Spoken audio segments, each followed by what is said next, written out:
autrichien dès 1932, pas grand-chose à relever. Tout est résumé dans l'enfance de Skorzeny par cette Schmisse, cette large balafre sur la joue gauche, qui lui vaudra plus tard de la part des soldats américains le sobriquet de Scarface. Champion de Mensur, cet escrime à sabre réel qu'affectionnent les étudiants autrichiens de la bonne société, Skorzeny a très tôt acquis une gueule. Reste à trouver l'emploi qui va avec. Il est certes ingénieur, dirige bien une petite société, mais il s'ennuie. Hitler et son pangermanisme le galvanisent autrement. Il a rejoint le parti très tôt, avant même qu'il n'arrive au pouvoir en Autriche. Le grand jour ne tarde pas à arriver, en 1938. Enfin, c'est l'Anschluss tant attendu. Désormais, il n'y a qu'un Reich, qu'un peuple et qu'un Führer, pour lequel Skorzeny s'empresse de jouer les gros bras. Il protège le président autrichien Miklas lors de l'Anschluss. Il le protège contre d'autres nazis autrichiens qui auraient voulu l'assassiner. Skorzeny est chargé du service d'ordre qui va à la fois veiller sur et surveiller le président autrichien Miklas avant qu'il soit purement et simplement remplacé par Adolf Hitler. La Pologne envahit à son tour, nul besoin d'être grand devin pour comprendre qu'on s'oriente vers une guerre totale. Hitler a promis la conquête d'un espace vital à l'Est. Skorzeny quitte tout pour le conquérir avec lui. Avant la guerre, il cherche à rejoindre la Luftwaffe, mais sa carrure et sa taille l'empêchent d'intégrer une école de mécanique à la fin des années 30. Il invoque beaucoup des raisons de santé et qui l'auraient empêché d'être purement et simplement soldat pour aller se battre en première ligne. Au début de la guerre, Skorzeny voit une nouvelle opportunité de carrière et décide de créer une unité qui deviendra l'un des commandos d'Hitler par la suite. Il avait une solide vocation pour être SS, c'est-à-dire pour faire des coups tordus là où la direction des SS, c'est-à-dire Himmler, allait l'envoyer. Le coup tordu, c'est bien la spécialité de Skorzeny. Cela aurait même pu être l'intitulé de sa carte de visite. Spécialiste est coup tordu. Sans que l'on sache jamais s'il dit toute la vérité, si son indéniable courage de balafrer n'est teinté de mythomanie. Au sein de la première division SS Leibstandarte Adolf Hitler, il est rapidement nommé capitaine, après avoir fait prisonnier 56 militaires dont 4 officiers en Serbie. Puis, Hitler déclenche l'opération Barbarossa. Les panzers filent vers Moscou, avec un Skorzeny roue dans roue. Là encore, il va faire un grand nombre de prisonniers. Mais son ambition démesurée n'y trouve pas son compte. La guerre, d'accord, il en rêvait. Mais le front de l'Est, c'est loin. Et c'est froid. Il mérite mieux. Il faut qu'il rentre à Berlin, qu'on lui confie enfin une vraie mission, qu'il montre au Führer de quel bois il se chauffe. Alors, il se fait porter pâle. Il parle même assez précisément de dysenterie et qu'il aurait mis sur le flanc pendant toute l'année 1942 et sa santé se rétablissant mal, c'est à ce moment-là qu'il aurait, en avril 1943, accepté des fonctions à la tête de ses commandos. Après force lobbying auprès de tous ceux qui gravitent autour du Führer, il est bombardé responsable d'une unité commando d'élite baptisée Friedenthal. Enfin, Skorzeny touche au but. Sa légende est en marche. La suite, vous la connaissez.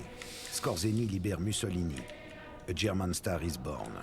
Mais déjà, une nouvelle mission l'appelle en France.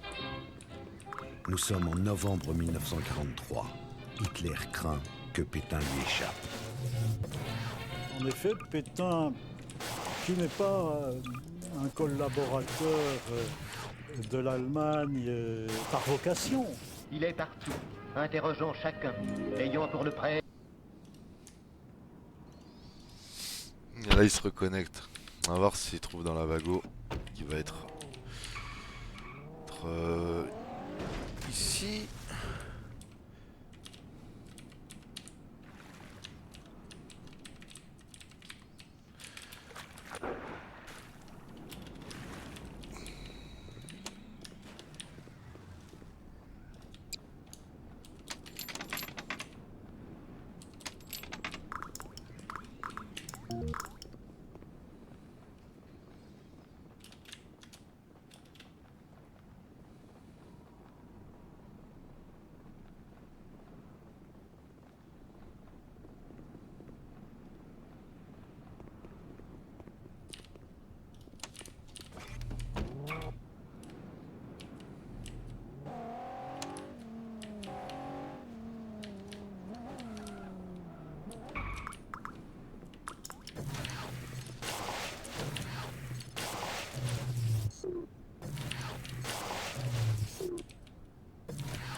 il redevient agent de police.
My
leg!